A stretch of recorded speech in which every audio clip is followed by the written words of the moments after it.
¿Se han preguntado qué sucede en el sistema operativo cuando levantas o despliegas un contenedor?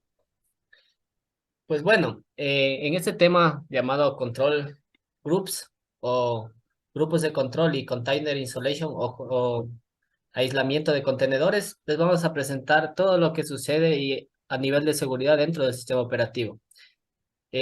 Como información adicional, nuestro grupo está integrado por compañero Dani Martínez, compañero Anderson Taday y mi persona. A continuación, les presentamos el primer tema, que es C-Groups. Primeramente, ¿qué es C-Groups? ¿O qué son los grupos de control? Bueno, los grupos de control son una herramienta de Linux que, bueno, se viene por defecto en los contenedores, que sirve para limitar los recursos como memoria, CPU y entrada y salida de red, o otros más, dependiendo de las necesidades del usuario y del contenedor en sí.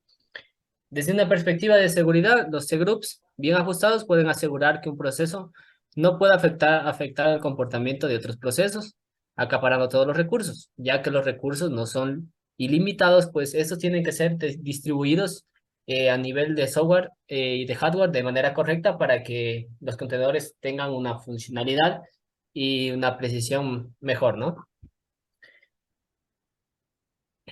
Como siguiente tenemos un subtema de C-Groups, que es la jerarquía de grupos. ¿Qué es la jerarquía de grupos? Bueno, pues como una jerarquía normal de algunos otros temas, pues es la importancia o el nivel de aprendizaje que se va a obtener de un determinado grupo a nivel de cómo va aumentando la importancia o a nivel en este caso, a nivel de carpetas o de archivos. Hay una jerarquía de C-Groups de control para cada tipo de recursos que se gestiona y cada jerarquía es administrada por un controlador cgroup. Bueno, en el kernel de Linux, pues tenemos un poquito más distribuidas de manera lógica lo que son las carpetas. Por ejemplo, en esta pantalla, en la primera captura de código de la CMD de Linux, pues tenemos varias carpetas, ¿no? Varios procesos que están ejecutándose, por ejemplo, CPU, device, freezer, memory, ¿no? Si accedes a una de esas carpetas, pues ya no vas a tener la facilidad de saber o de tener la información de las demás. Por ejemplo, aquí en la siguiente captura, pues se tiene ingresado a todos los archivos y de configuración que tiene memory, ¿no? Entonces podemos ver toda la información de ella y que no podemos ver desde otra carpeta, ¿no? Entonces, por esta jerarquía, pues se puede visualizar o se puede realizar un proceso de acuerdo a donde se encuentre. Como siguiente tenemos la creación de los grupos o de los grupos de control. Bueno, en este caso, para crear un directorio, pues se utiliza el comando mkdir, en este caso ingresando como modo administrador o modo, pues, superusuario, ¿no? En este caso, se crea un cgroup y el kernel llena automáticamente todos los archivos de configuración necesarios para que funcione. En este caso se ha creado un subdirectorio dentro de la carpeta memory que se va a llamar edit. Entonces, pues este archivo está rellenado con todos los archivos de configuración necesarios para que se corra. Y bueno, es una forma de crear un cgroup diferente para pues distribuir otros recursos o para ingresar información adicional que se requiera en una jerarquía diferente, ¿no? En ese caso, algunos archivos contienen parámetros que no se pueden manipular. El, en el caso, por ejemplo, de las memorias, sí se puede, como lo veíamos en las capturas anteriores. Pues algunas de ellas, el nombre es un poco intuitivo, por ejemplo, Memory Usage in Bytes, que es la memoria usada en bytes, o la memoria límite que pues, se puede visualizar en el archivo memory, ¿no? Que es la cantidad de memoria límite en bytes que se tiene. En unos de esos archivos sí se puede modificar la información, en algunos otros ya viene por defecto la información establecida y no se la puede modificar. Como siguiente tenemos cómo crear un contenedor del Pi. Bueno, en este caso que hemos creado una imagen de, como ahorita decir, un sistema operativo Alpine, ¿no? Dentro de subs FS. Para eso utiliza el comando mkdir.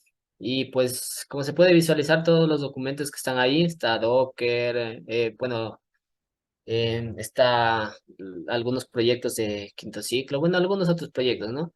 Para eso se utiliza, pues, para crearlo se va al CD Alpine Container y pues de ahí se utiliza el comando Docker Export. Bueno, el ls sub tfs es para visualizar, ¿no? Para que se cree por defecto lo demás, ¿no?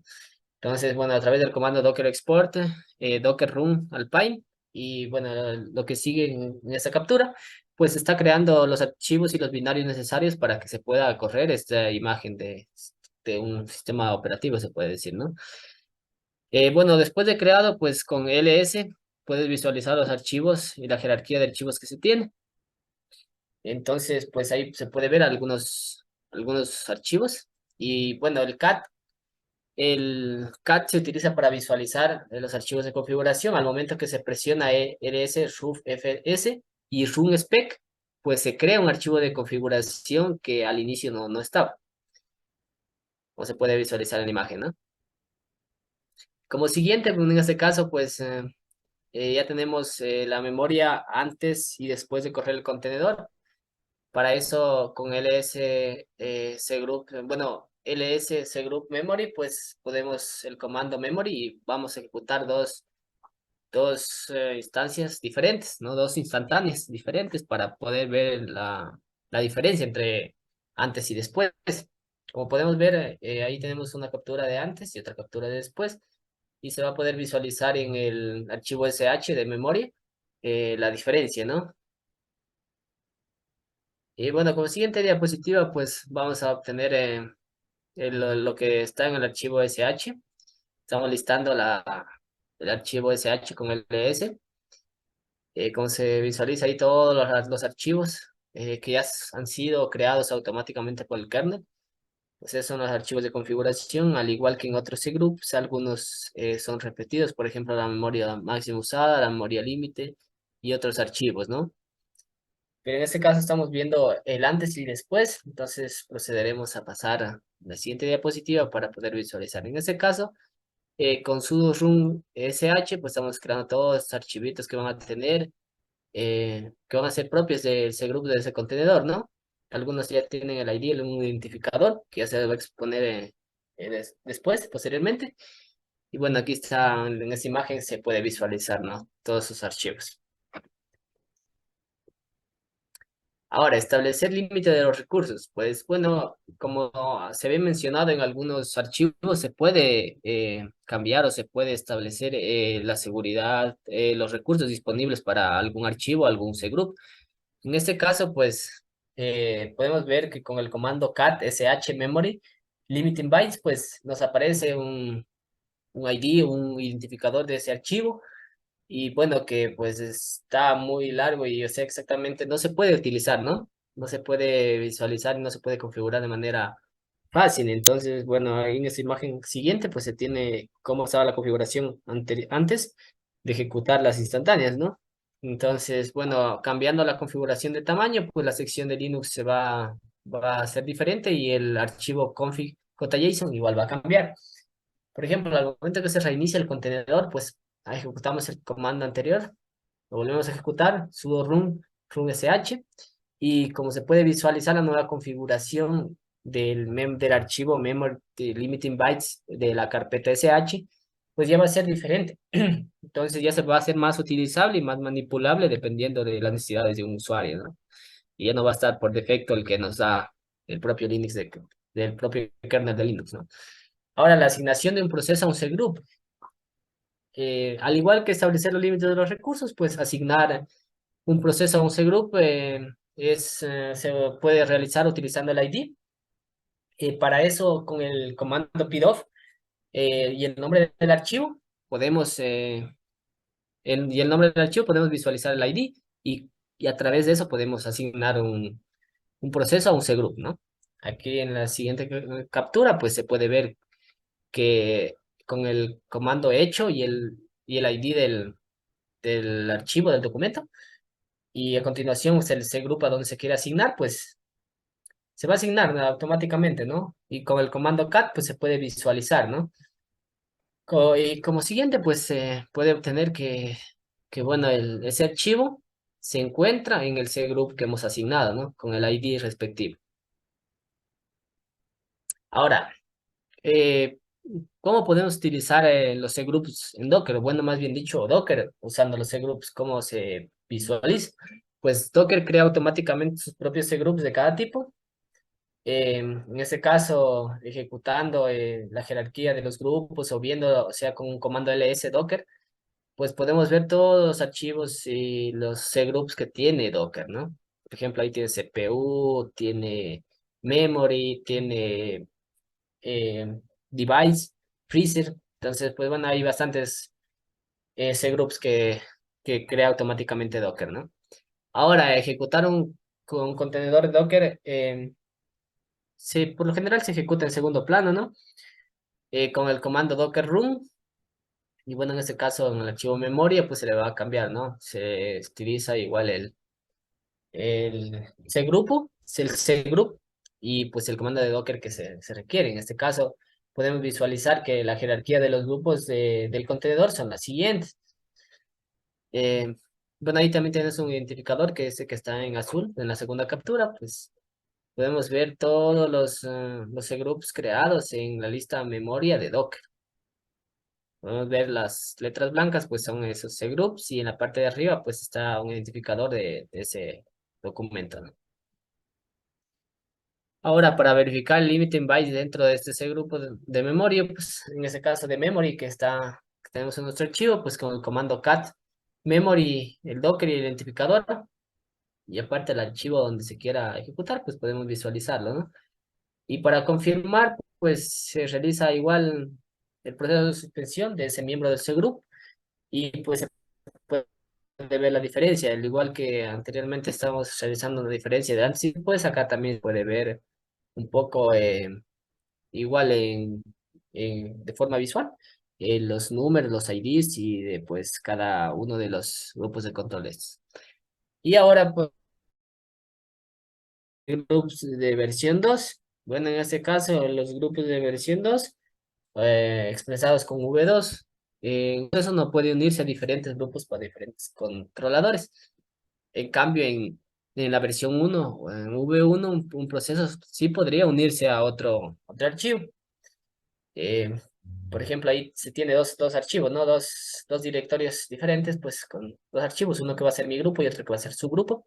Sí se puede unir en versión 1. En versión 2, vuelta tiene la facilidad de mejorar el soporte para contenedores sin la raíz para que los límites de recursos puedan aplicarse. Por ejemplo, en la siguiente captura se puede visualizar que el cgrupo de versión 1 pues se encuentra, en cambio el grupo de versión 2 no se tiene. O sea, eso quiere decir que no en nuestro sistema, no en nuestro contenedor, no tenemos cgrupos de versión 2, ¿no? Como siguiente pues tenemos lo que es el aislamiento que se va a exponer por mi compañero. Ahí paso. Sobre el aislamiento, bueno, básicamente este es otro de los aspectos clave de seguridad de contenedores. Y bueno, básicamente lo que se refiere es a restringir lo que un proceso puede ver. En sí, los contenedores se pueden definir también como un tipo de procesos y por ende pues, yo podría aplicar ese principio también a los contenedores. Eh, este es uno de los aspectos básicos debido a que los contenedores pues, en sí son independientes del sistema operativo donde se ejecutan y en gran parte esto se debe a Docker Engine que está ahí haciendo las funciones en lugar de un hipervisor y precisamente eso permite un aislamiento mayor.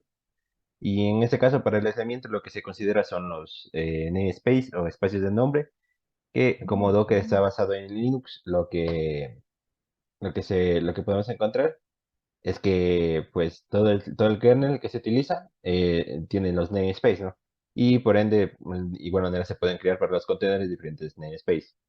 Anteriormente, como ya mencionaba, ¿no? Los cgroups controlan qué es lo que puede ser un proceso a nivel de recursos y los namespace en cambio controlan qué es lo que pueden ver los procesos. En este caso refiriéndose, por ejemplo, a archivos o diferentes directorios, ¿no? Ahora, esto un poco de historia surgió desde Plan 9, que era un sucesor de Unix, y desde ahí surgió la idea de separar los diferentes sistemas de archivos en espacios de nombres. Y actualmente pues tenemos diferentes espacios de nombre para Linux. Uno de UTS, PID, MNT, de Net, User, IPC y los cgroups en sí, que también son otro tipo de namespace. Y básicamente cada uno de ellos tiene alguna funcionalidad diferente. Por ejemplo, los puntos de montaje para definir ficheros de archivo, las comunicaciones interproceso, los mismos grupos de control, o por ejemplo, el Unix Time Sharing System, que se encarga en cambio de la parte del hostname y el nombre de dominio de un proceso. Yep. Y bueno, se puede ver que por cada proceso que se está ejecutando tienes un cgroup, digamos un namespace de un tipo específico. Por ejemplo, para un proceso 11 solamente tienes un cgroup, ¿no? Por ejemplo. O un solo MNT, no puedes tener dos para un mismo proceso porque no corresponde. Y en cuanto a namespace, pues existen dos operaciones que digamos se van a tener clave, dos operaciones clave en esta sección, que es el unshare y el chroot. El unshare para crear diferentes namespace independientes en este caso del host, digamos así, por decirlo del padre.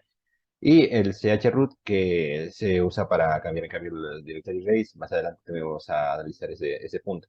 Y básicamente entre los dos se complementan para crear un aislamiento completo.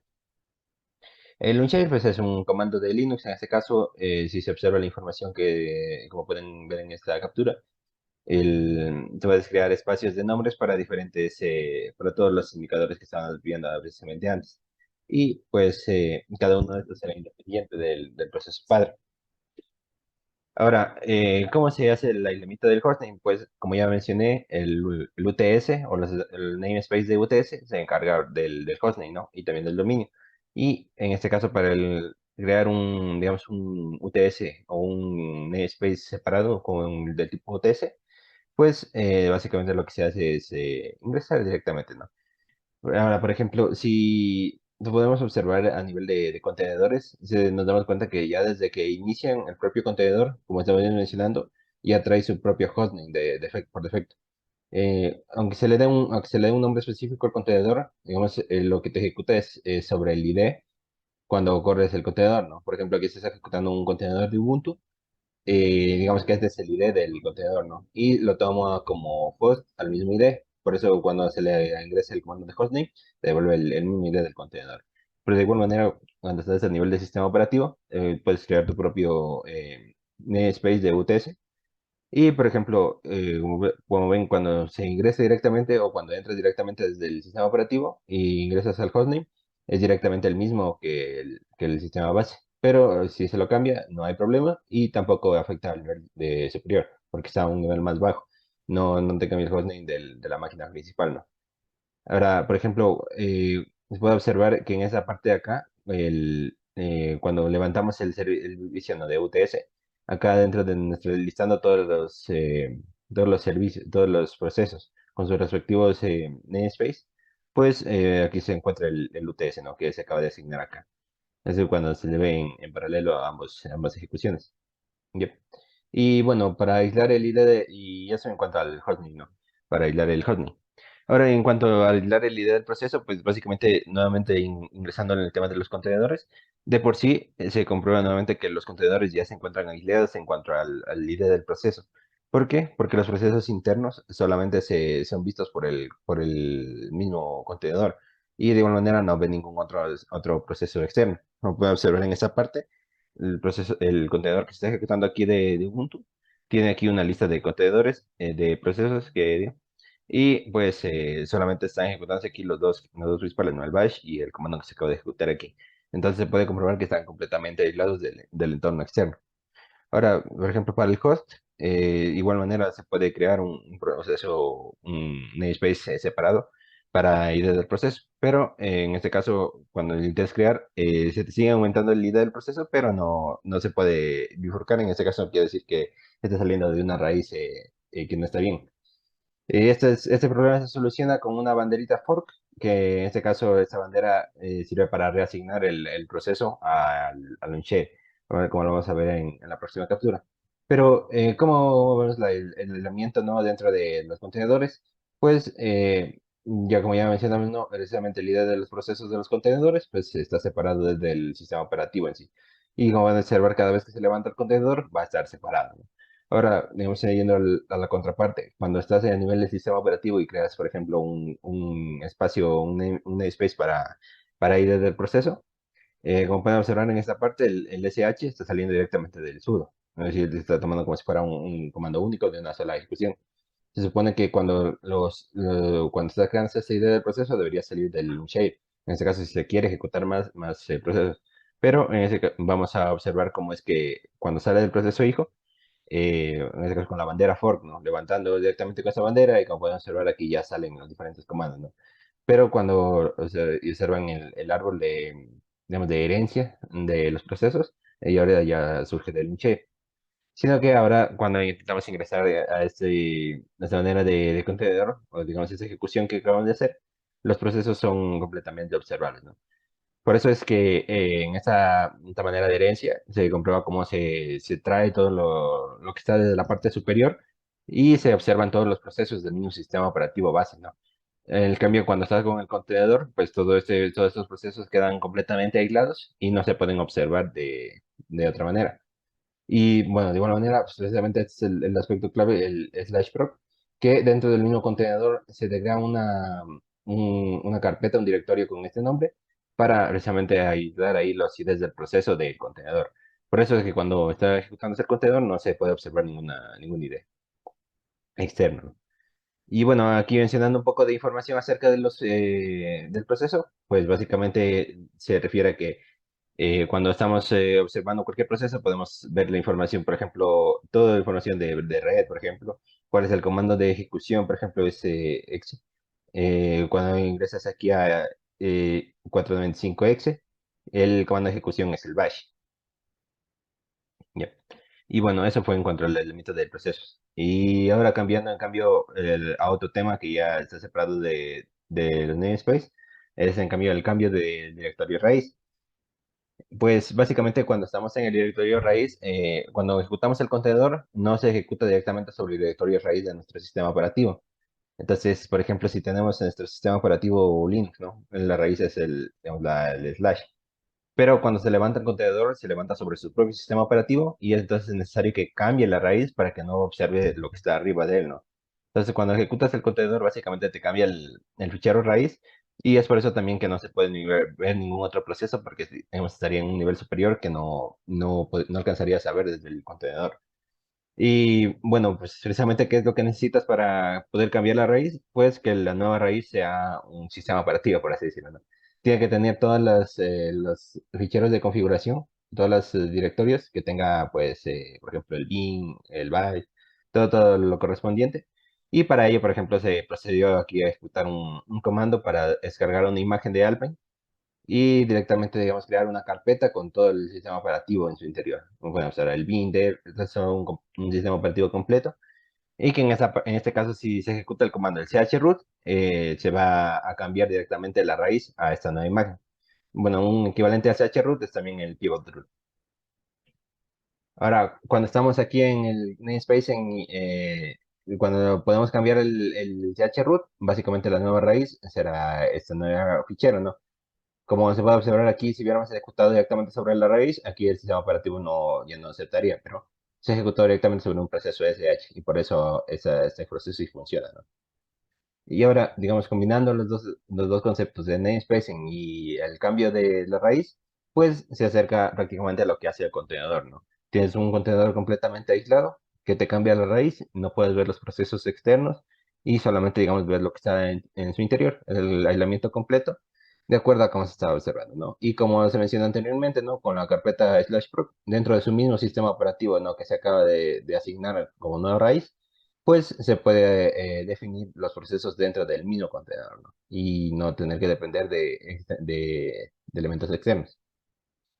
Y ahora pasando en cambio a los namespace a los mount namespace o los espacios de nombre de montaje, básicamente en este punto pues se refiere al espacio donde se crea el sistema de archivos.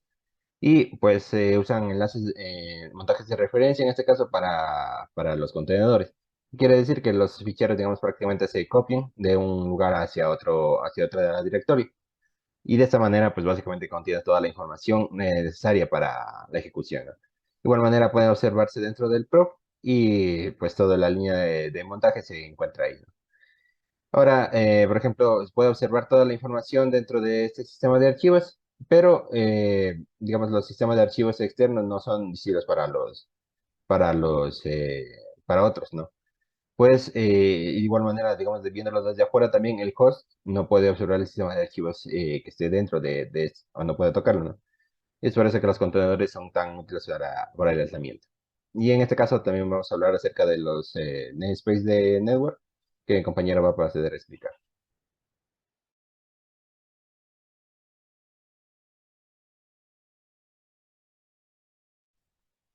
Al momento que hablamos de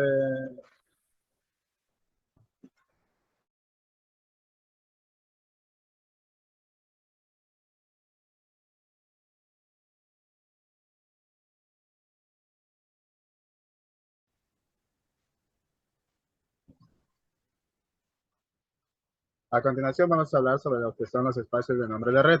Estos espacios de nombre de red nos permiten dos cosas: ver las interfaces de red y las tablas de enrutamiento. Esto a través de un comando, el comando sudo lsns, -t y net. Como pueden ver en la captura, ahí están todos los que son los espacios de red que puede tener nuestra máquina. Como vamos a apreciar en la siguiente diapositiva, un- una vez ya creado nuestro Docker necesita comunicarse con el mundo exterior. Por ende, entran estos nombres de espacio de red que nos permiten en sí, que nos permiten esta función, que nuestro Docker se comunique con el resto del mundo. ¿Mediante qué? Mediante el uso de dos interfaces de Ethernet virtuales. Estas interfaces van a ser como un cable metafórico. A su vez, estos interfaces de Ethernet virtuales se construyen con el siguiente comando que podemos apreciar en la captura, que a su vez está todas las indicaciones del comando, como son lo que indica que se quiere añadir un enlace, en los extremos de los cables, a qué puertos están asociados. Dale a la siguiente diapositiva, por favor.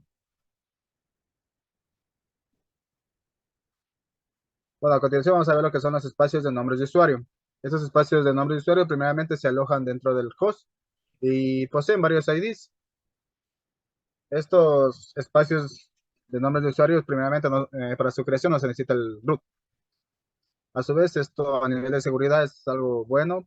¿Por qué? Porque al momento de que un atacante entra en estos espacios, como no tiene la autorización root, el usuario root no va a poder modificar o borrar ciertos archivos que son importantes para nuestro contenedor. Pero a su vez también tiene varios inconvenientes, los cuales vamos a apreciar a continuación. Estos espacios de nombres, a su vez, hay que vincularlos con un ID específico dentro del host. Como pueden ver en la imagen, el espacio de usuario está asociado siempre a un ID del host. En ese caso sería el ID 1000, que corresponde al host, y el ID del espacio de usuario. En sí, las restricciones que tienen estos espacios de nombre de usuario es que hasta el día de hoy no son muy compatibles con Docker. Por ende, por defecto vienen desactivados. A su vez, para su ejecución, como anteriormente mencioné, que no tienen acceso root. Al momento de ejecutar nuestro contenedor, estos espacios necesitan ejecutar ciertos archivos y estos archivos solo son ejecutados por el usuario root. Y por esto, por ende, surgen varios inconvenientes. La siguiente diapositiva, por favor.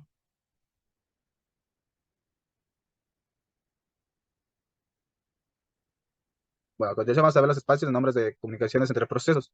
Como es el conocimiento de todos, dentro de Linux es posible que se comuniquen diferentes procesos, a su vez dándoles un mismo rango de memoria y utilizando una cola de mensajes compartidos. A esto, los procesos deben de pertenecer al mismo espacio de nombre de comunicaciones entre procesos, o IPS. Pero dentro de contenedores esto no es posible. ¿Por qué? Porque un contenedor no puede tomar prestado los recursos de otro contenedor. Por ende, a cada contenedor se le asigna su propio espacio de nombre IPC, perdón. Continúa. Para la creación de estos espacios es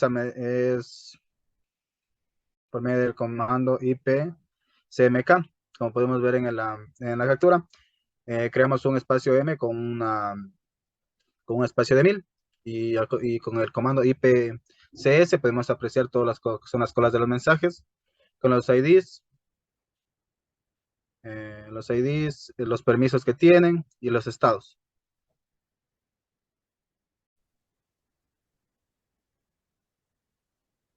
Ya, ahora vamos a ver lo que son los espacios de nombres de cgroups. Estos espacios de nombre es un poco parecido a un chroot, lo que son los sistemas de ficheros de cgroup. En sí, esto lo que nos permite es que un archivo nos permite tener una jerarquía dentro de los archivos. Un directorio que esté más abajo nunca va a poder ver la configuración de los que estén más arriba. Esto es parecido a lo que es en Linux conocido como la jaula o chroot. Por favor, la siguiente diapositiva. Ahora vamos a ver los procesos de contenedores desde la perspectiva del host. Estos son se conocen como contenedores, pero el término exacto sería procesos contenerizados. Un contenedor se ejecuta dentro de una máquina anfitriona, sin embargo, una máquina puede ejecutar varios contenedores. A su vez, también estos contenedores, cada uno de ellos comparten tanto lo que son el kernel como los fierros o el hardware de esta máquina anfitriona. La siguiente diapositiva, por favor. Vamos a ver lo que son las máquinas receptoras de contenedores. Es recomendable que un contenedor se ejecute dentro de una máquina dedicada. ¿Por qué? Esto es a nivel de seguridad. ¿Por qué? Porque al momento de que un contenedor es ejecutado en una máquina dedicada, esta máquina dedicada lo va a tener lo esencial para ejecutar este contenedor o este grupo de contenedores. De esta forma no tiene aplicaciones o software innecesario y es más fácil detectarlo al momento que un atacante ingresa a este contenedor o a este grupo de contenedores por la persona o el encargado en la administración de los mismos. Es más fácil dedicar y realizar un rastreo y a su vez resolver los problemas de seguridad de estos dichos contenedores. Además, también es recomendable utilizar lo que son los clústeres. ¿Por qué? Porque al momento de utilizar un clúster de máquinas dedicadas es más fácil la configuración, ya que se realiza la misma en este grupo de computadoras. En la siguiente diapositiva, por favor. Vamos a continuación, mi compañero.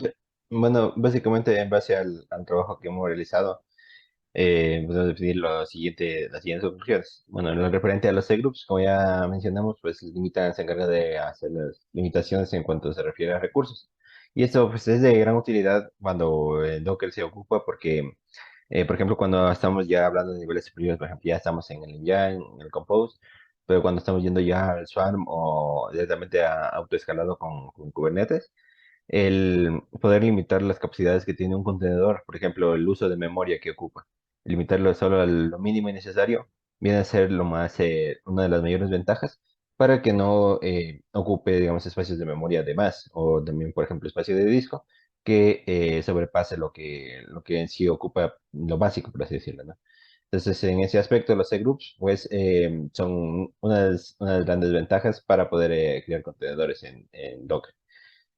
Por otra parte están los namespace, que bueno, aprovechando lo que es la ventaja del kernel de Linux, pues, se puede utilizar para limitar qué es lo que los contenedores en cambio pueden ver.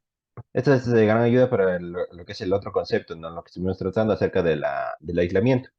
Y básicamente, pues, todos estos aspectos clave permiten que cada contenedor trabaje de manera independiente y no interfiera en el resto de los contenedores, ¿no?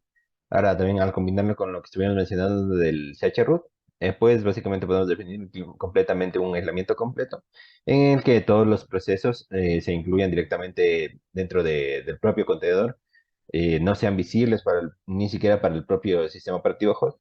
Y en sí, pues esta sería una de las bases del sistema operativo, en este caso, para poder implementar los contenedores.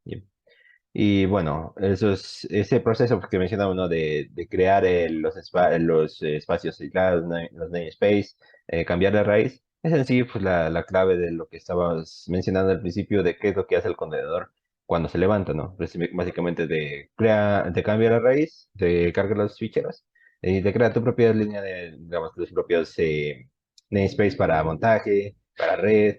Todos estos aspectos son cubiertos directamente con los namespace y se pueden controlar de esa manera. Y finalmente, pues estábamos hablando acerca de los names, de las máquinas dedicadas. Y como acaba de mencionar mi compañero, pues básicamente al tener una máquina, por ejemplo, que tenga lo mínimo en hardware y a la vez el mínimo software que deben hacer los contenedores, te aseguras que, por ejemplo, el más mínimo cambio puedes detectarlo directamente y sabes si estás siendo víctima de algún ataque. En tal caso, la gestión es más sencilla y aparte, pues, no tienes que controlar tanto los recursos como tendrías que ver, porque, por ejemplo, solo sabes si tienes una máquina dedicada solamente a contenedores, si tienes solamente contenedores sin ninguna otra aplicación. Entonces, precisamente cuando ya detectas que hay otra aplicación que se está ejecutando, directamente detectas que es un ataque y directamente ya se capa ese nivel de seguridad. Y pues este es uno de los aspectos clave también para la seguridad de los contenedores. Y bueno, finalmente la bibliografía y ya sería. Y eso fue toda nuestra exposición y espero que les haya agradado.